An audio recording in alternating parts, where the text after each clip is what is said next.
Jeremy Corbyn, 251,000.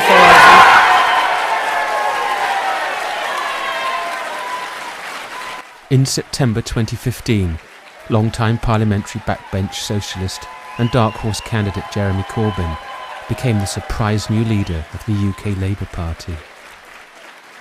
OK, conference. The media response to undermine and discredit him was swift.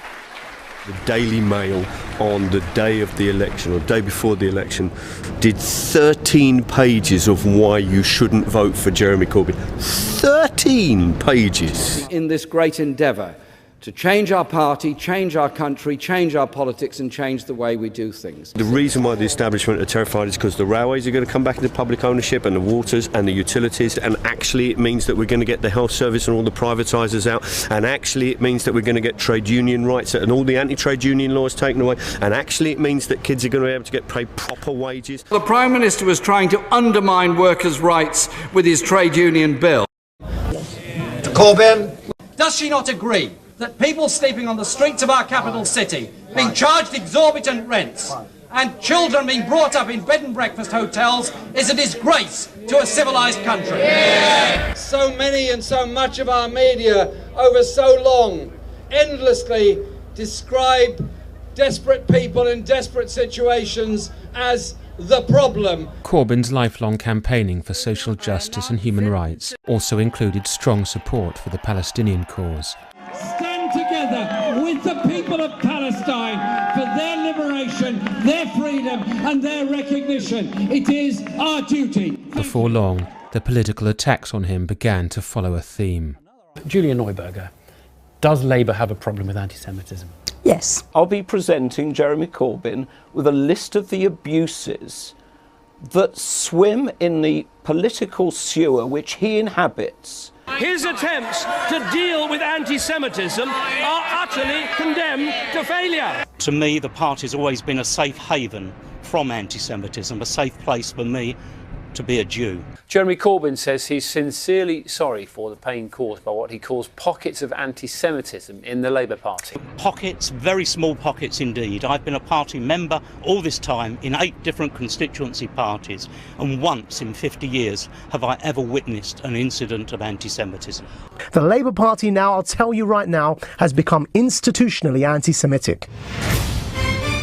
We were just gobsmacked about this wave of hysteria about rising anti-Semitism, and the left is all anti-Semitic, and it always has been, but now it's really coming to the fore. And we were thinking, where is all this coming from? What the establishment will do is anything they can to rubbish Corbyn and anyone associated with him. I think that it's a very serious issue. A lot of activists who are voicing criticism of Israel, many of whom are actually Jewish, are being alleged to be engaging in kind of anti-Semitic hate speech and suffering very punitive consequences like expulsion or suspension from the party. One such example was black anti-racist trainer and Corbyn stalwart, Jackie Walker. As vice chair of Corbyn's grassroots campaign group Momentum, she'd been out on the streets of South Thanet as part of the team working to stop Nigel Farage from winning a seat for UKIP at the Westminster Parliament. It's the kind of place where you're nose-to-nose fighting with fascists, the real fascists. So we have groups called things like Hitler was right, and we were on the streets dealing with them. Now, a leading Jeremy Corbyn supporter has provoked furious accusations of anti-Semitism. Jackie Walker, former vice chair of Momentum. There's a Momentum steering committee is seeking to remove Jackie Walker as vice chair of the organisation. Jackie Walker suspended but not dealt with in disciplinary proceedings. You are fighting this suspension. You've called it a witch hunt. Attempts to intimidate and silence Jackie only increased her determination. And when councils and churches were pressured to close their doors, she spoke on the street instead. Meetings I have been due to speak at have been picketed and cancelled. There are restrictions being put on our freedom to associate freely with each other, to organise and defend oppressed people. Israel is running an apartheid state where one group of people have a huge reduction in human rights and are under military occupation because of their race. The point is what she's doing is actually fighting racism, just as Jackie always has. So that's that. This was not only a mission to clear her name, but to expose what many now see as a witch hunt against Israel's fiercest critics, and with that, arguably the deepest crisis of the political left in Britain in recent times. What's happened to Jackie has been quite horrific. Even before she was suspended, I saw what was happening, and I said she's been subject to a political lynching. To put such intense pressure on her as an individual, with a lifelong career of anti-racist work and training, and to portray her as a racist is a message to anyone who dissents. We can get you.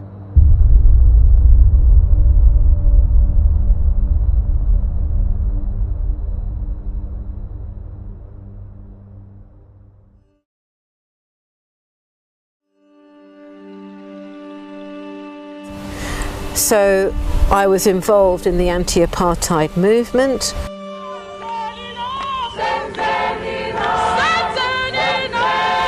That struggle was then achieved. So I picked up on the issue to do with Israel and Palestine and Gaza, but on a very quite lowish level. My interests at that point were elsewhere. Then the issue of what was happening in Palestine to Palestinians, the attitude of our governments towards Israel, you couldn't ignore it. The last stuff with Gaza, that was the last straw for me. What was the point of bombing the El Wafa hospital, for goodness sake? How do you know it was Israel? You hit it, you killed them, you knew there were children in that building. We are trying to be as surgical as humanly possible in a very difficult combat environment. It was the way you were bombing Gaza that they find at fault, and your refusal to change policy after massive civilian casualties had been identified. You're talking about a report that's been produced by a body which is biased. Now, Israel does cooperate.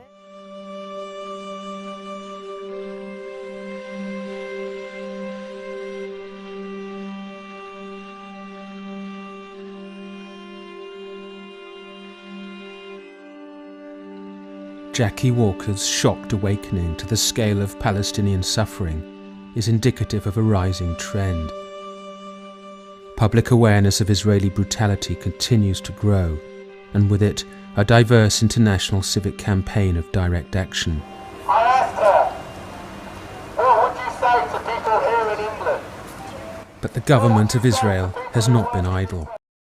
In the United States especially, but elsewhere, Israel was losing ground in public opinion, including Jewish public opinion, especially among the young. They established a special ministry to deal with it. Israel's enemies have learned that Israel cannot be overcome by conventional warfare or terrorism, but they have also turned to political, economic and legal warfare. A central element of this assault is what has become known as the Boycott, Divestment and Sanctions Campaign, or BDS. BDS supporters have been labeled anti-Semitic, but those claims have been disputed by some Jewish groups. The BDS call to end military occupation, grant equal rights to Arab citizens of Israel, and acknowledge the right of return for Palestinian refugees stems from existing Israeli state policies and addresses fundamental human rights issues. But supporters of Israel don't see it that way. The boycott, divestment and sanctions campaign against Israel is dangerously wrong, because beneath the surface, it's an attempt to delegitimize Israel as a prelude to its elimination. Opposition to BDS should be shared by all those who value human rights, who seek justice and who love peace. Erdan's ministry now enjoys privileges of secrecy and unaccountability, similar to Israel's other national intelligence and security operations. Its action was mainly abroad, and it was meant to deploy all sorts of dirty tricks. As we call it in the Ministry of Strategic Affairs, the hate net. Take a look. Their main propaganda weapon was to denigrate anyone who is critical of Israel and of Zionism, anyone who is non-Zionist or anti-Zionist, as anti-Semitic. On closer inspection, this Israeli government graphic reads like a who's who of international human rights and pro-Palestinian organizations. In 2015, Erdogan was appointed as head of this ministry. Not long afterwards, Corbyn came along, and it turned out that a lot of their energy of this Ministry of Strategic Affairs was directed at Britain. Al Jazeera's 2017 undercover investigation of Israeli government interference in UK politics further exposed the lengths Israel is prepared to go in identifying and targeting its so-called enemies. The Israeli agent, Shai Massot, worked for this ministry. He was based at the Israeli embassy, but he was not working for the Israeli Ministry of Foreign Affairs. He was working for the Gilad Erdan's Ministry of Strategic Affairs. How he was trying to meddle in the Labour Party and so on. Can you give us some MPs that suggest that you would take down? Well, you know, if you look hard enough, I'm sure that there is something. I didn't make any public comment that I can think of about Israel, although on my Facebook page I certainly made it clear that I was a supporter of BDS. I'm a lecturer in journalism and media at Birkbeck University of London. My main area of interest, academic interest and research interest, has really always been at the nexus of issues to do with media power, media concentration, media ownership, and that translates into questions about media bias. The latest report that we published in September 2018 was focused on the issue of anti-Semitism in the Labour Party, and what we found was two things really. Systematic inaccuracies, both in terms of the way in which individuals are quoted, inaccuracies in the way in which assertions of fact are made by either sources, and quite often journalists and correspondents and news anchors themselves, that were simply inaccurate. And on the other hand, what we find alongside that is an overwhelming emphasis on sources mobilizing a particular agenda and a particular viewpoint. If you look at the way individuals are routinely misquoted on this issue, very starkly and egregiously misquoted. So they fish through people's accounts, and they'll go back sometimes, by the way, years into your account, and they will take comments and they will put them totally out of context, and that's what they did to me. Back in May, she was suspended from the Labour Party after posting during a Facebook discussion that Jews were chief financiers of the sugar and slave trade. I said, many Jews, my ancestors too, were the chief financiers of the sugar and slave trade. Now, what I should have said, of course, was amongst. She hasn't been very meticulous in use of language, so she fell victim. They are looking for cases. This is a Facebook post. This isn't a lecture, you know. This was not talking about Jews in Europe. This was talking about my ancestors. They were among the financiers of the, which is a well-known fact. But this is what she meant. There were Jews who were involved in the slave trade. That's just true. But Jackie was not trying to say that there's something internal to Jewish people that make us, these rapacious capitalists trying to make money off of black people. And it's unfortunate that a charitable reading wasn't done. But again, the writing is there. And the fact of the matter is she is very explicit that her position is a humanist position, that there should be a commitment to fighting against all forms of enslavement and all forms of genocide. So this is the context in which this was dug up by a group called the Israel advocacy movement, a group which is said to be funded from Israel. She's targeted. She is selected as a sort of test case by the Zionist lobby. We do Zionism. These are the people who did it. Hi, we're Israel Advocacy Movement. We're here at Trafalgar Square waiting for a PSC Gaza rally. You're probably wondering why we're dressed like this. It's because we want to sneak into their demonstration and hand out flyers promoting Israel and peace, because so many of their demonstrators have been brainwashed into hating Israel. Start handing out? Huh? Start handing out. Our mission is to counter the increasing hostility Israel suffers at the hands of the British public. Gone are the days where you can have hundreds of Palestinian activists protesting for the destruction of Israel and there's no opposition. Spotted on the street with the Israel Advocacy Movement is self-described professional blogger, researcher and author David Collier. There's always been hard-right anti-Semitism, there's always been a few Nazis on the streets. The new element, I think, is the rise of anti-Semitism on the left. It's under an umbrella, it's almost hidden under an umbrella of humanitarian action that makes it far more insidious and far more dangerous. Though funded independently, Collier's own political connections are open to question. He's pictured here as part of a small group protesting a Palestinian cultural event in the summer of 2017, including Paul Besser, former intelligence officer of the far-right group Britain First. This pro-Israel propagandist has painstakingly compiled several glossy booklets adopted uncritically by much of the mainstream media, seeking to link pro-Palestinian organisations and their members with anti-Semitic content. An approach heartily endorsed by groups like Glasgow Friends of Israel. So David has spent some months trawling through social media looking for examples of anti-Semitic postings. So, we can flick through this document and there is ample evidence, and even if you don't agree with every single one of these examples, there's more than enough to show that anti-Semitism and Holocaust denial is alive and well in Scotland. Collier's research has been used by Labour Party officials hostile to Jeremy Corbyn to smear left-wingers, including Jewish activists. Referral had come through this person called Collier.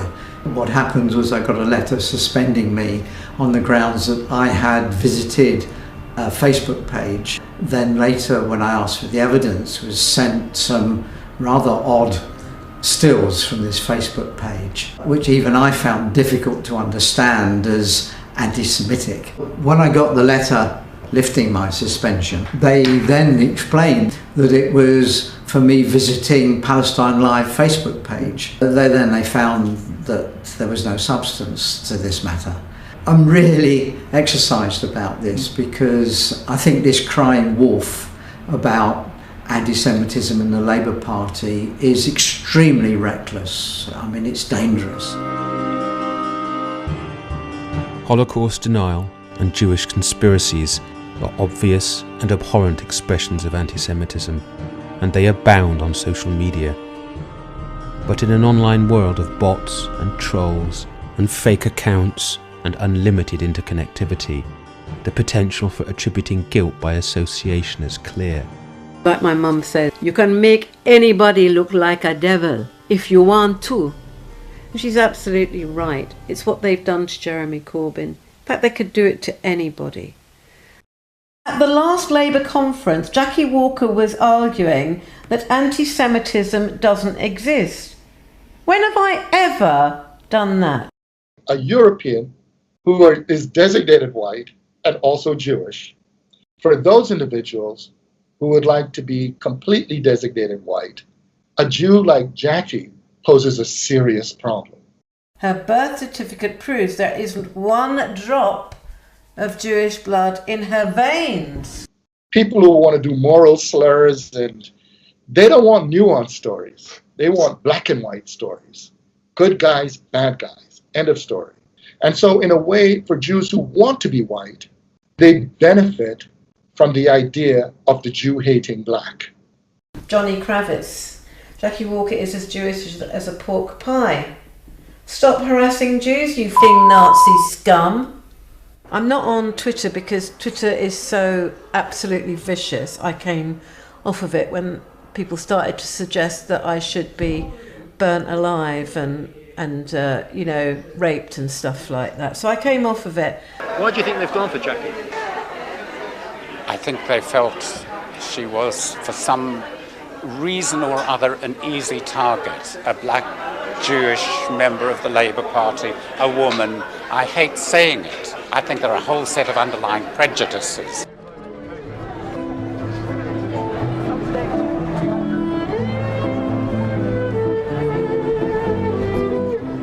Faced with a cowed political establishment, where even natural friends were failing to support her, and a media intent on repeating false and distorted allegations without any opportunity to correct them, Jackie Walker decided to push back with a creative project of her own. This was just me doing this as my response to what the media were doing to me in public and to what the Labour Party apparatus was doing to me in private. I decided I would not be silenced. I would speak up and I would find my own way. And my own way of doing it was to write with a comrade a drama, a one-woman show, where I would play all 5 parts.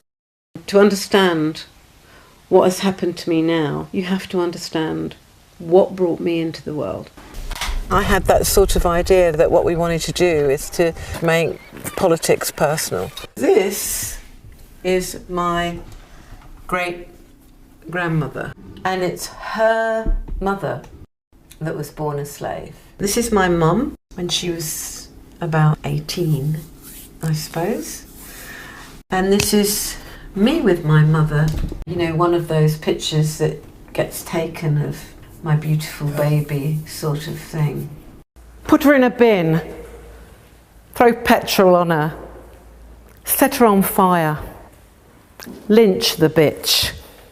That was just some of the nicer tweets. My mum and my brother, we were deported. My mother was deported for un-American activities. The shot of us on our way to England on the boat. Here we are, this little sort of dirt poor family on a council estate, and our bread and butter conversation at home was about politics.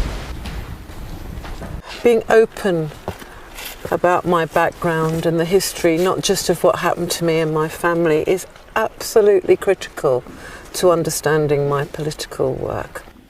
Black people who were fighting against enslavement got nowhere. They were lynched and worse for attempting to liberate themselves. My father was a Russian Ashkenazi Jew, white. I have to say that. I have to say he's white. You know. And my mother was a Jamaican woman of Jewish descent. She was descended from Portuguese Jews as well as from Africans as well. But they met because they were both involved in the civil rights movement, and they were involved in that extraordinary protest, the busing. We went down to what Dorothy called the belly of the beast, the southern states of America, and we went on those buses. There was what you call segregation. Actually, you need to think of it more like apartheid. All my Jewish comrades, we were all there. What you've got to understand about my mother is that the political formative moment of her life was experiencing McCarthyism. And there was this witch hunt led by this man, what's his name now? Senator McCarthy, that's it. We held each other's hands and we refused to be separated. We would not move. And they dragged us from those buses and they set their dogs on us and they beat us and they put us into prison.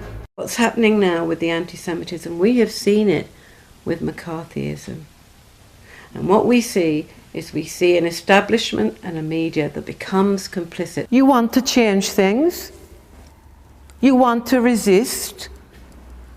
You are a threat. And they start actually stoking the witch hunt. So, the dossier, the dodgy dossier. 2,100 pages of redacted paper printed off. I made an access request because, you know, when you have your hearing in the Labour Party, you're not allowed to see who your accusers are or what it is they're saying about you. Oh my Lord. Okay. People who wanted to change things, they were accused of being, you know, un-American, commies. They were smeared. At least one case, that of Jackie Walker, has been shown to be unfounded. And so Jackie has been reinstated. And in her interview on the Today programme, it became clear that her private conversation was taken completely out of context. I'm not sure her suspension was necessary. This is obviously an internal one, with a serious screen grab which they intend to publish about Labour member Jacqueline Walker, alleging they amounted to anti-Semitism. You start to begin to think, what is going on here? Having looked at the screen grabs, most were legitimate political opinion. What is going on with, you know, a party system which is encouraging a kind of Stasi-like sort of informing about people. The African Holocaust language could be seen as extremely offensive, but it might also count as clumsy but legitimately held belief. In my view, we were a bit too quick to respond to this one. So what this person is saying, who's obviously in the compliance unit, is this is a pretty weak case. But this pretty weak case smashed my reputation.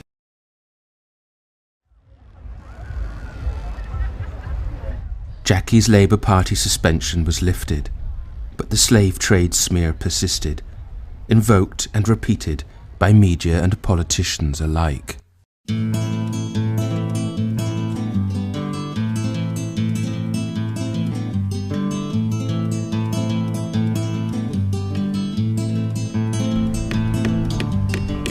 Following her appearance in Edinburgh, Jackie Walker was invited to perform the lynching at Beautiful Days, the annual family music festival organised by veteran radical folk rock band The Levellers. Trying to get to me to take my liberty. But beyond the tented fields of Devon, her vilification continued unabated. When it was announced that Jackie was coming to do this, she'd been on the Edinburgh Fringe, and it was announced that Jackie was performing here, I got a call from Beautiful Days team saying, have you seen our Twitter feed today? Beautiful Days, why are you allowing an anti-Semite at your festival? What a disgusting thing to say. I've known Jackie for a very long time now. We've been following the story with deep interest because it's an affront to the way the world should be working. It's the way that Jackie's been treated by all elements within the political sphere that get confused about reality and the actual truth. And for some people the truth hurts, but Jackie's not afraid of the truth. We're not afraid of the truth, that's why we do this. And that's why Jackie's here to be at our festival, because, you know, the truth matters. This means nothing to me. Where we were, so where did I wanna be? This means nothing to me. Where we were, so where did I wanna be?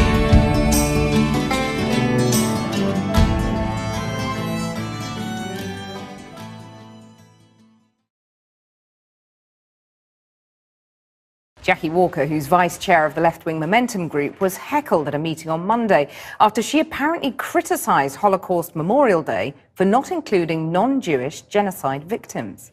The thing she say about Holocaust, okay, she say In terms of Holocaust Day, wouldn't it be wonderful if Holocaust Day was open to all people who experience Holocaust? I mean, that's not just offensive, but it's also plain wrong, isn't it? The attack against her is based on ignorance. I don't think that Jackie questioned the Judeo-side, the Holocaust in relation to the Jews. She was actually putting it in a wider context. She's being attacked in a framework that moralizes the issue when in fact she's raising a political issue. But this is a familiar thing in neoliberal and neoconservative societies, because they give the illusion that these are all about the individual character of people, not the institutions of power. And her criticism was about institutions of power. Holocaust Day does not include any of the terrible things that were done before the Nazi time. In 1929, the genocide of the Armenians during the First World War, especially in 1915, was described as an administrative Holocaust. Today we would say a bureaucratic Holocaust. And who coined this phrase? Winston Churchill. All the stuff about black people and slavery, even the things that happened in the Belgian Congo only 30 years before the Nazis came to power, when they killed 10, 12 million Africans. None of that. The Roma people, so-called gypsies, they also have a long history, and in fact ongoing history, of being persecuted and victimized. The treatment by the Nazis of the Roma was exactly the same as that of the Jews. That's what I'm asking about.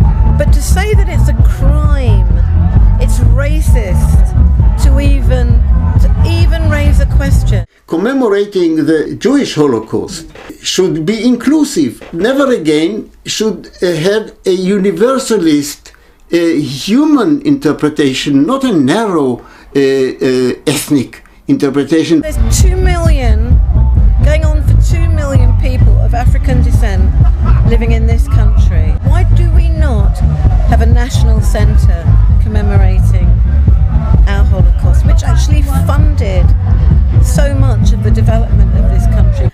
I am the product of victims and perpetrators. I am the product of two people who have been victims, but who also, because that's how history works, at times will have been perpetrators. Nobody is pure. Nobody hasn't been a victim in their ancestral lives. We all share that. That's the experience of being human beings. I'm not only Jewish, but I'm also of Tamil ancestry. And, that's Jackie's point. But the fact is, if I'm in the United States, am I to look at my children who are also of Native American ancestry and completely ignore what the United States did to the indigenous peoples? I've been told anti-Semitism is a special form of racism. It has special characteristics. So if you told me that racism against Jews is special, I'll agree with you. Like every other form of racism is special. Of all the many claims of what Jackie Walker has said and why, none is more important to understanding the whole so-called witch hunt than her apparent questioning of anti-Semitism. Jackie Walker, one of the things that resulted in your current suspension of your Labour Party membership was you said that I still haven't heard a definition of anti-Semitism that I can work with. What the media crucially failed to explain was that this training meeting, at which Jackie Walker was secretly filmed, was organised by the ardently pro-Israel Jewish labour movement and was structured around a new definition of anti-Semitism that in its wording and purpose has become hugely controversial. I was there, I saw the meeting, and then I saw how the filming of that meeting was put together, how it was edited. The thing that they completely quoted her out of context was this, I haven't heard a definition of anti-Semitism I can work with. But of course what she meant was within the training session.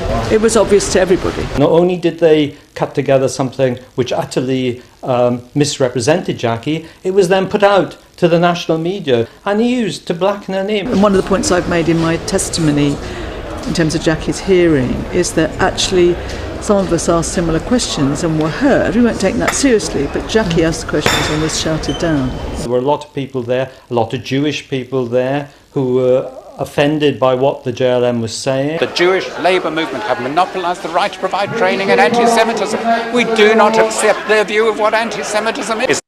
The general idea of what they were putting across was that to attack Israel was to be anti-Semitic, and that's what a lot of people were arguing against in the room. The danger for the Labour Party is any attempt to police discussion rather than having the discussion. So they gave us lots of statistics about the rise in anti-Semitic incidents, but it was absolutely tied to what became the IHRA definition. In response to the work of the International Holocaust Remembrance Alliance, Britain will be adopting a formal definition of anti-Semitism. Just last week, we were at the forefront to try to ensure that the definition was adopted across the continent too. Now, the Labour Party's adopted the International Holocaust Remembrance Alliance definition of anti-Semitism. The International Holocaust Remembrance Alliance is a non-statutory intergovernmental body. At a meeting a couple of years ago, it adopted a very bland definition of anti-Semitism, just 39 words. Anti-Semitism is a certain perception of Jews which may be expressed as hatred towards Jews. And of course we would accept that. Examples had been attached to it of what might be considered anti-Semitic activity. Of the examples that have been added, the 11 examples, 7 of them relate to the way in which people criticise the state of Israel and its behaviour.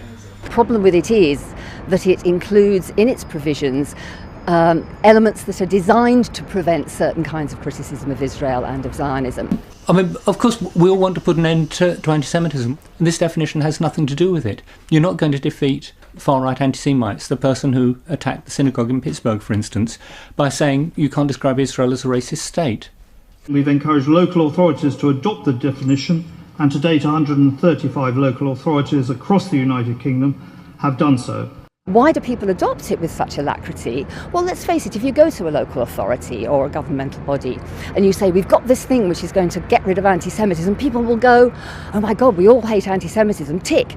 I have been at council meetings, I've been in council chambers where the document is presented, there's no discussion, no debate, everybody just puts their hand up.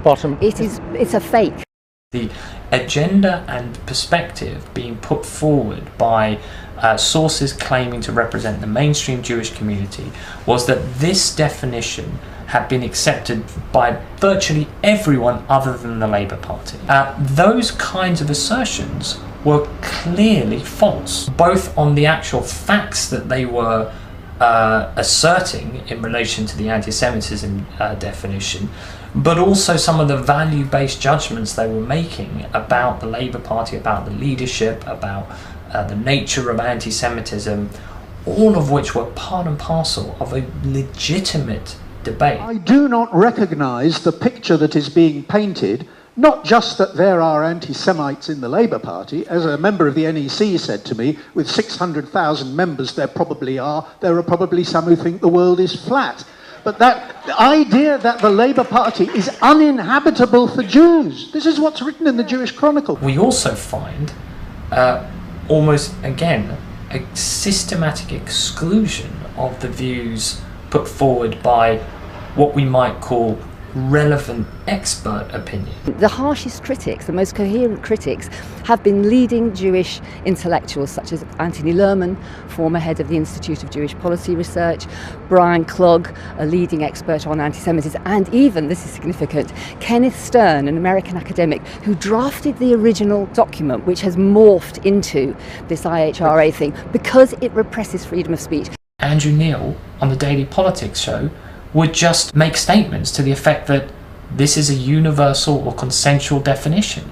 John Humphreys made a similar assertion that it's been adopted by every country in the world. We actually went to the International Holocaust Remembrance Alliance. We dropped them an email and we said, can you just confirm how many countries have formally adopted this definition?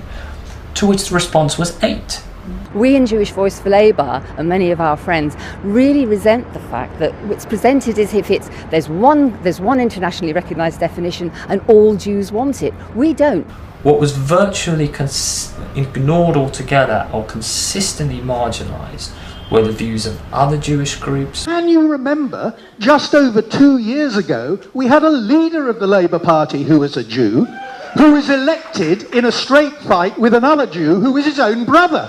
If the Labour Party is so full of anti-Semites that they couldn't find one pure-blooded Aryan to stand against this, they must be the most incompetent anti-Semites in the history of the Jewish people, and if only all anti-Semites in history had been that incompetent, the history of the Jews would have been a lot happier. We grew up out of groups like Jews for Jeremy, out of Jews for Justice for Palestinians, out of Free Speech on Israel, out of the Jewish Socialist Group, people coming together to say there is another Jewish voice in the Labour Party, proud of the radical Jewish tradition, which has fought for justice, equality, tolerance in movements throughout the world and always in support of the oppressed. That is our tradition. The Labour Party, both the NEC, the Labour Party's Executive Committee, both the leadership itself, had made a number of statements on the record in relation to this particular issue, the controversy surrounding the definition of anti-Semitism. It's quite clear that their position was known and on the public record, that they were defensive of the proposed changes, that they felt that it more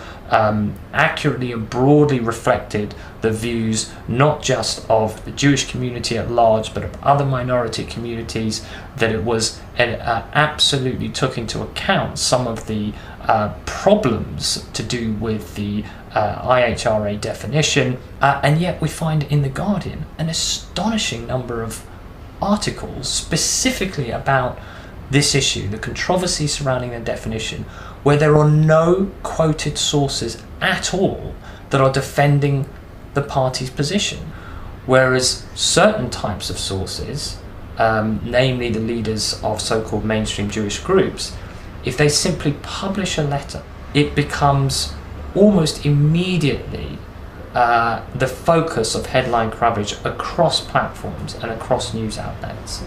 The Jewish Chronicle, Jewish News and Jewish Telegraph are all warning that a government led by the Labour leader would pose an existential threat to Jewish life in the UK. It is unprecedented for 3 community newspapers to have the same headline, the same story, the same editorial. I've never known such a degree of concern about a party. This man now being accused of being the forefront of racism and fascism. That's what we're talking about. This is mad. This all takes place in an atmosphere of a shift to the right in this country and across Europe. Jeremy Corbyn is a threat. So people are from the Blairite to the far right. They've been very happy to use this weapon of anti-Semitism to attack the left. Anti-Semitism is so socially unacceptable that it can only survive the way a virus survives, which is by mutating. Zionism, the Zionist movement, has been able to mobilize the Jewish community on the basis of their collective memory of a long history of persecution. Today you can't hate anyone for their race, so you hate them for their nation state. And that is why anti-Zionism is the new anti-Semitism. The liberal elite are committed to what they see as the defense of Israel being the equivalent of opposing anti-Semitism. And that is obviously totally misconceived. We must be free to criticise any political ideology that advances the rights of one people over another, and that includes Zionism. And here's the crux. Being clear about Zionism is critical to understanding the nature of Israel as it exists, and the reason why it provokes such vigorous opposition. Jewish nationalists, both religious and secular, insist that Zionism should be understood simply as its people's aspiration for self-determination. I'm a Zionist, and I'm very proud of being a Zionist. And as far as I'm concerned, a Zionist is someone who believes that Israel should be the homeland for the Jewish people. But not all Jews are Zionists. Prior to the Second World War, a mass Jewish left-wing movement established in Eastern Europe called the Bund actively campaigned against the idea of a separate ethnic state. גם קיימו יריבי האידיאולוגיים של הבונד את הקונגרס הציוני הראשון באולם מפואר בבאזל. בזמן שהציונים רצו להתמודד עם האנטישמיות דרך הגירה המונית והקמת מדינה יהודית בפלסטינה, האמינו הבונדאים שהדרך הנכונה היא מאבק לשוויון בארצות מולדתם. בבונדאית קוראים לזה דויקייט. Dorten, wo wir leben, dort ist unser Land. And there are many contemporary Jewish groups who feel the same way.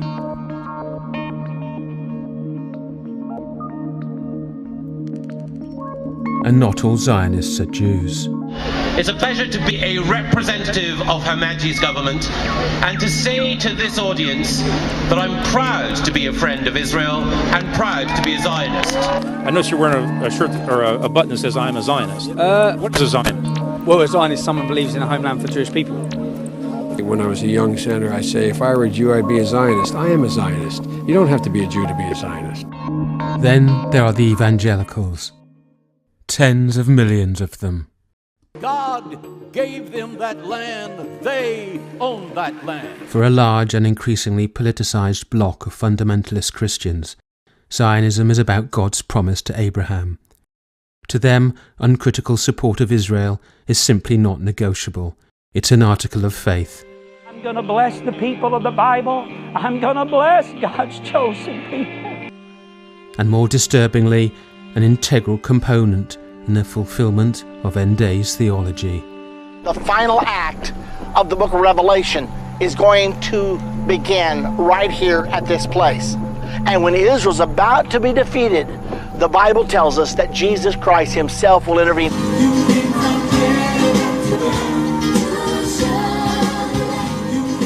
And then there is the modern historical reality, as it has unfolded on the ground.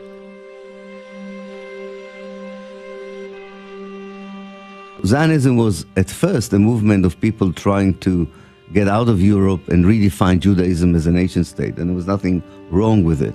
The problem is that for religious reasons mainly, and because of a lot of pressure from Christian Zionists who were already active then, Palestine was chosen as a destination.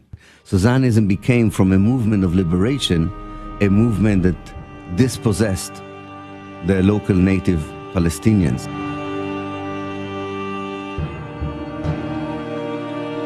In the scholarly world, we call these movements settler colonialism. We distinguish between them and colonialism because the settler colonialists are intent on destroying and eliminating the natives. And I think that's what happened in Palestine.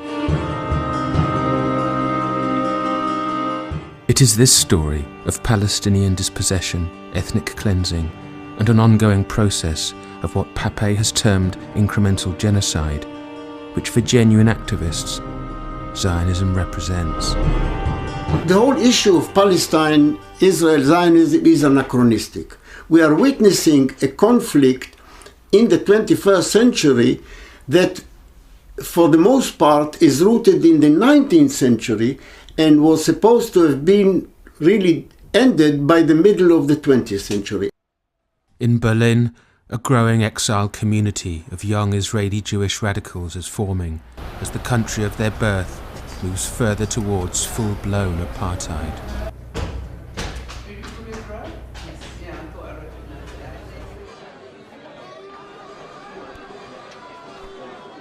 you'll find many different shades of Zionist ideology.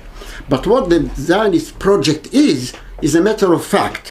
The colonization of Palestine by Jewish people and making it into a majority Jewish nation state. And as the conflict that it gives rise to develops, racism is bound to increase, and you can see this in the present state of Israel.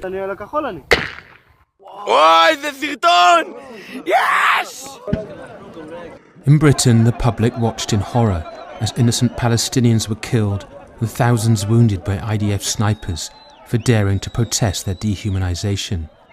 Yet some Labour Party MPs aligned themselves with those trying to justify the massacre, while many, many more simply kept quiet.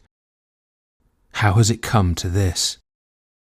The fact is that the Western Bloc is what the Labour leadership is committed to, and within that context, criticism of Israel is seen as disloyalty and potential threat to Western security. The left is in fact divided on the issue. I mean, the people who came through the student movement from the late 60s generally identified with anti-colonial struggles and the anti-imperialist struggles and the anti-racist struggles. They recognized the Palestinian struggle as part of that broader historical process. Important sections of the Labour Party remained loyal to the idea that Britain's main ally is the United States. I think they make an assessment that to speak out in support of the Palestinians would have political costs.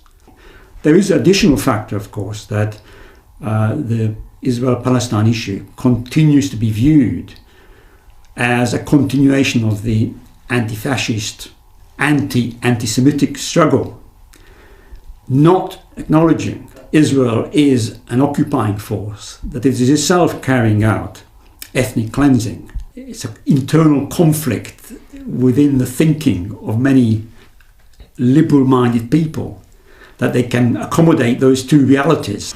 Israel is a valuable strategic asset of the United States. It is the most reliable junior partner of United States, there is no other word for it, imperialism in the Middle East region and beyond. I mean, you only have to look at the way that the armaments industry is integrated.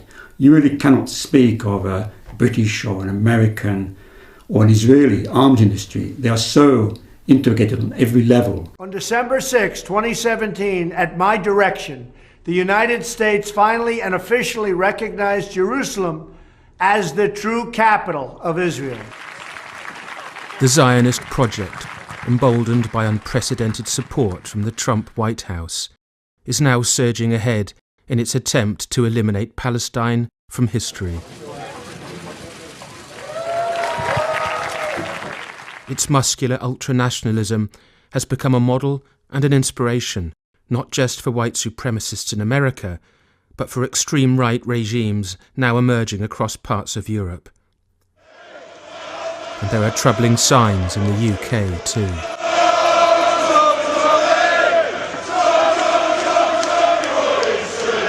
Recent large-scale far-right demonstrations in central London have revealed a convergence of fascist and neo-Nazi groups with hardline Zionists.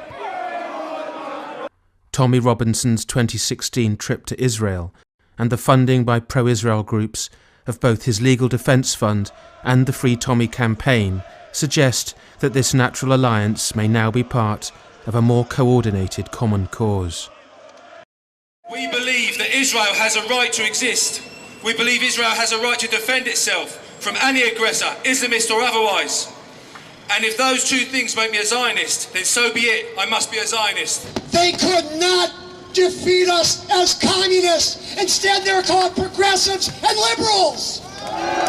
This is a struggle for power between right and left. I've never known a time like it politically. What we're seeing happening in the world right now with the cultivation of fascism and the Israeli state, just as with right now the American state makes alliances with those nefarious forces. Let's face it, the people are going to have to do something politically to transform this.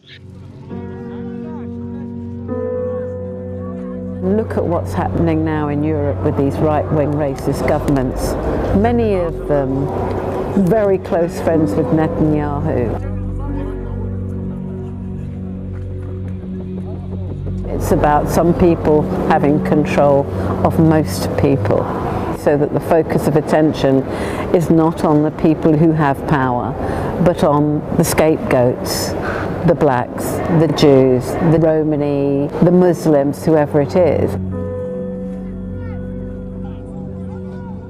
The important thing about what the Nazis did to the peoples that they exterminated is not that it happened in Germany or that it could only happen in Germany. The issue is that this could happen again, and it could happen anywhere.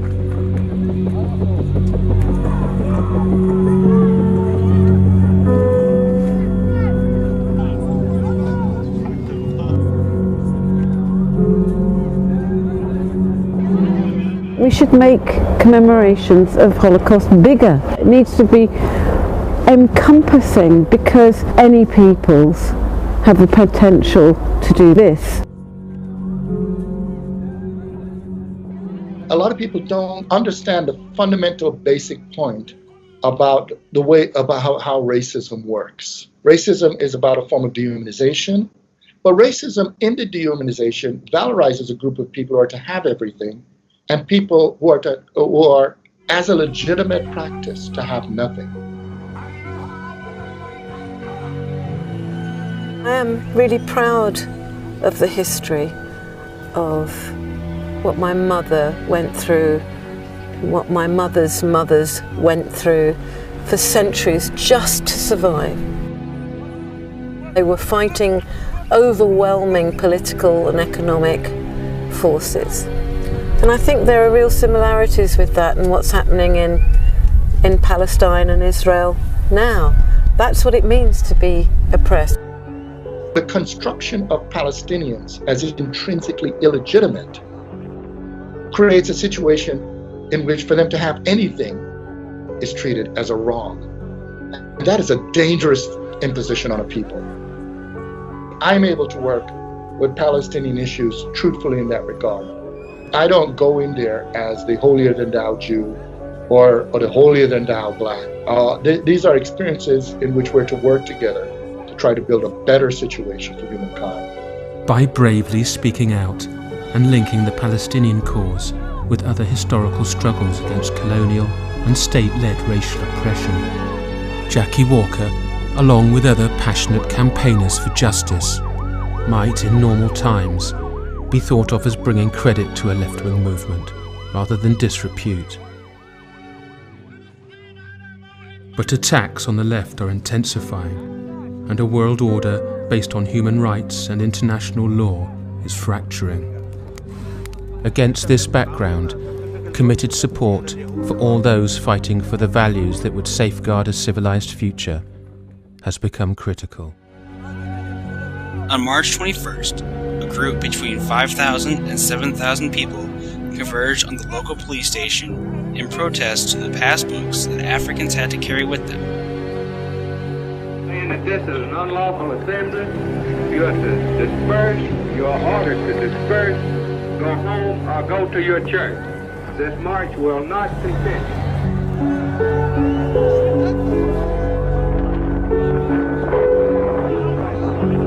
They streamed towards the fence which contains them, Palestinians in their thousands. As the crowd grew to nearly 20,000, things took a turn for the worst.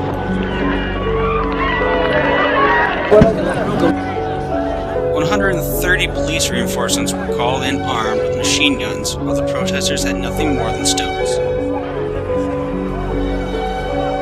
Nobody we saw being carried off had appeared to be armed. We were there for several hours.